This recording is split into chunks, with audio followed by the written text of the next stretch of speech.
Hey everyone, my name's Jenny Lynn Bardis, and I did my career research project on the Rehabilitation Specialist job role for the Idaho Department of Juvenile Corrections.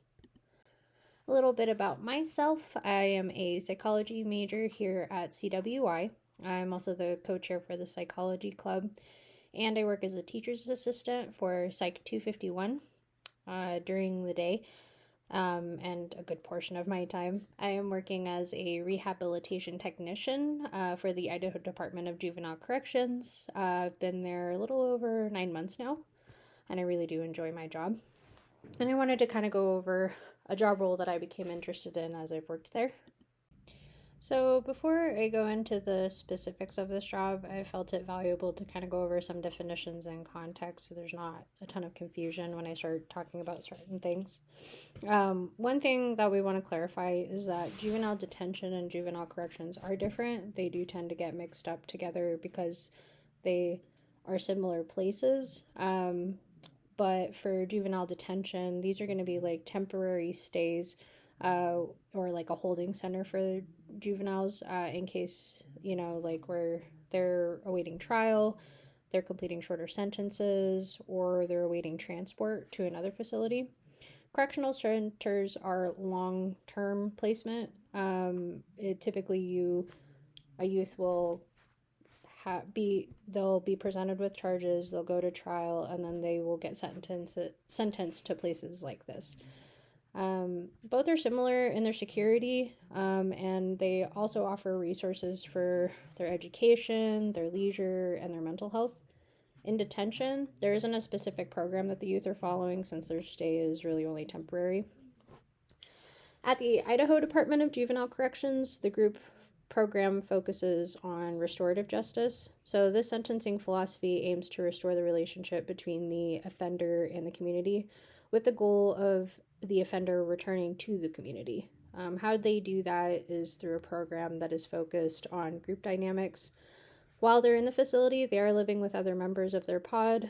They have an assigned hierarchy and are expected to enforce the rules of the facility and program amongst each other. Rehabilitation technicians will work alongside the youth to help them with enforcing those program expectations with their peers. We also work with the specialists alongside by implementing the strategies and treatment plans that they've created. So, in a general context, the job role of rehabilitation specialists are to help clients with their mental and physical disabilities. And the goal is that the client will re-enter the community or go into independent living. While this role can vary amongst institutions or facilities, their general responsibilities are generally the same. And it includes creating daily activities for the youth, creating strategies for specific situations that the client might find themselves in, as well as keeping track of the client's progress through reports and meetings. They act as a bridge between the client and the community, and so rehabilitation specialists will focus on their client's needs as well as the environment that they're being sent to after the client leaves their care. So, specifically to the Idaho Department of Juvenile Corrections, this role pretty much reflects the same thing as it would at other facilities.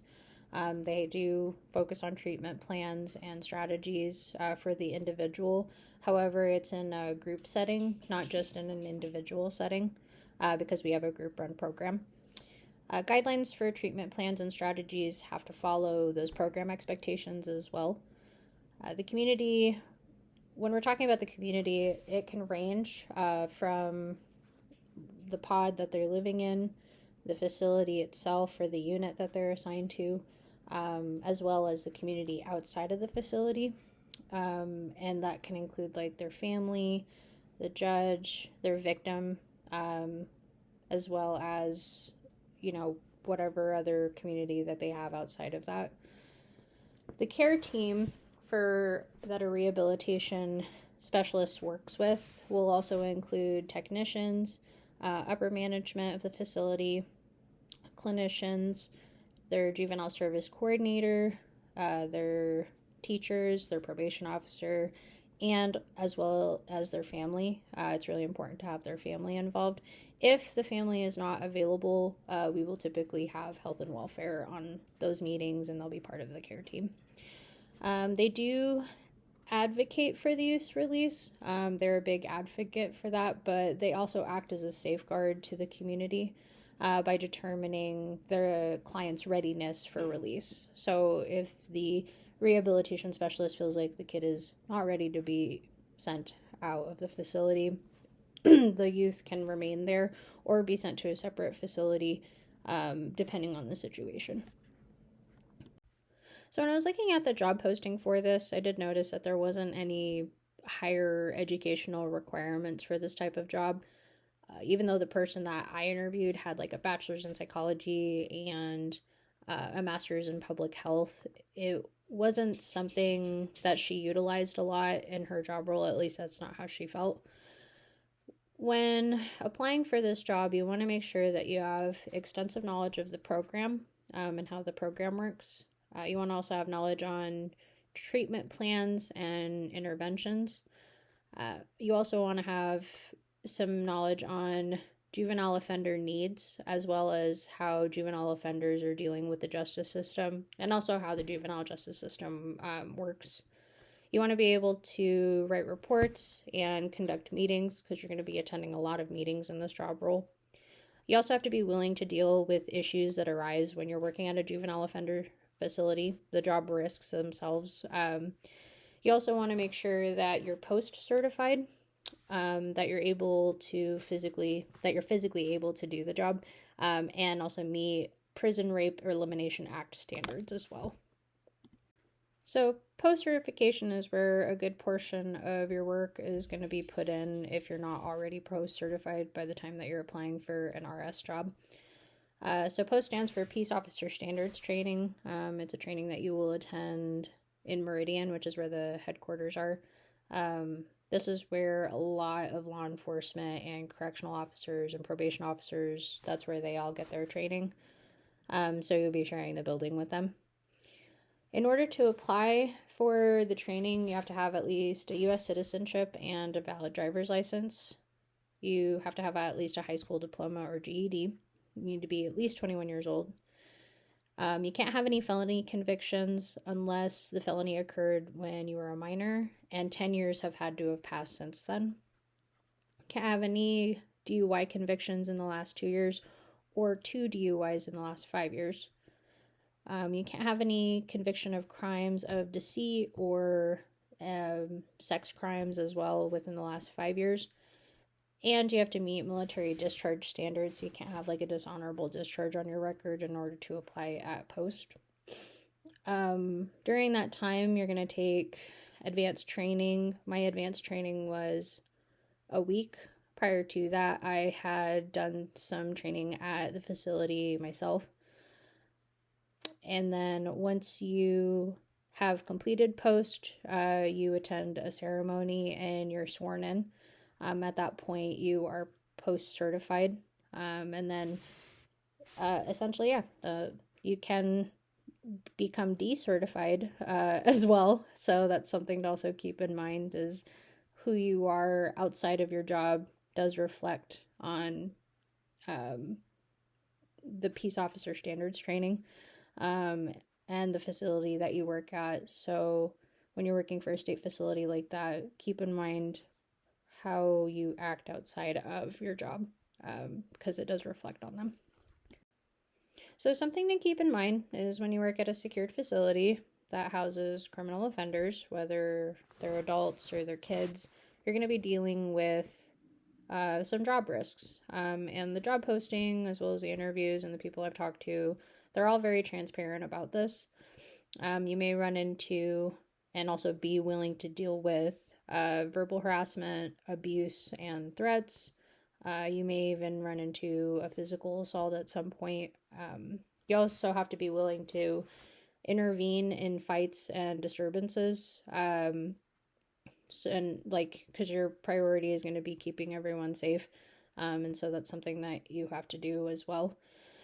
Something to also keep in mind is at a correctional facility, at least in my correctional facility, they're not locked up all day. they're in the day room with other kids, and um, it's something that you have to deal with. And so a physical altercation may occur, or they might be doing property damage, or they might be hurting themselves. So you have to be willing to physically restrain them, and you're also not armed. And sometimes you're going to be working alone. And so that's something that you also have to keep in mind. We want to make sure that we're keeping the youth safe from each other or themselves. You also have to be willing to search their belongings, perform pat-down searches, and things like that. I think some things to kind of keep in mind is always thinking ahead, and, just staying on your toes. Make sure that you don't take your eyes off of them, essentially, and just be involved. Something that is always important, and I think any job would tell you this, is if you follow the training and if you follow the policy and procedure, that's going to guarantee your utmost safety. And so always keep that in the back of your mind whenever you're working in these types of facilities. During my interview with Alana, I kind of weighed out some pros and cons that I've noticed, at least pros and cons that I could agree with. One of the things that I really liked about the RS position was the fact that she collaborated with a multidisciplinary team. You have people that are coming from various backgrounds, and they're trying to help you problem solve, whatever this youth needs and how we can get them there, and also how we can help them get home. That's ultimately your main goal. I think another positive of this job was being able to plan activities. One of those activities was going camping. Another activity was taking them to the art museum and take them out to float the river and things like that. And so I think that that's a really awesome part of that job, is being able to take them out into the community and let them have fun. Another huge pro that I saw, and I can share this with Alana, is that feeling of accomplishment that you get whenever a youth has graduated from program and they're released back to their family or back to the community. That's an awesome feeling to have. And that lead up to that moment is really nice too, because you can see a sense of relief in the youth, and they just become a lot more comfortable in their setting, knowing that they're going home. And you can help them in those times to just give them advice on what they should do when they go out, places that they should go see, and really how they can take advantage of their freedom. While there is a lot of benefits to the RS role, there was some not so great things about working in the RS role, and things that I also kind of had noticed while working with her, but also kind of solidified during the interview. When you're working in a secured facility, especially corrections, the work culture is going to be different. The way that people interact with each other is going to be different, and people's personalities may not mesh with yours. Another thing is, if people aren't communicating with each other, conflict arises a lot of the time. And then that's just another thing you have to deal with on top of all the other things you have to do. And so something to kind of alleviate that is to keep in mind that your goal is to help a youth finish program successfully so that they can go home, or go out into the world and be independent and successful. Another issue that Alana had mentioned was having so many decisions that she had to make throughout the day and throughout the week, but not having really a lot of guidelines or a roadmap to follow during that time. We have the program expectations and those have to be followed, but trying to think outside the box and get creative with, problem solving a youth's needs, or trying to deal with whatever situation was going on at that time, can be difficult. And you want to make sure you're making the right decision so you don't make the issue worse, because that's very easy to do in this scenario.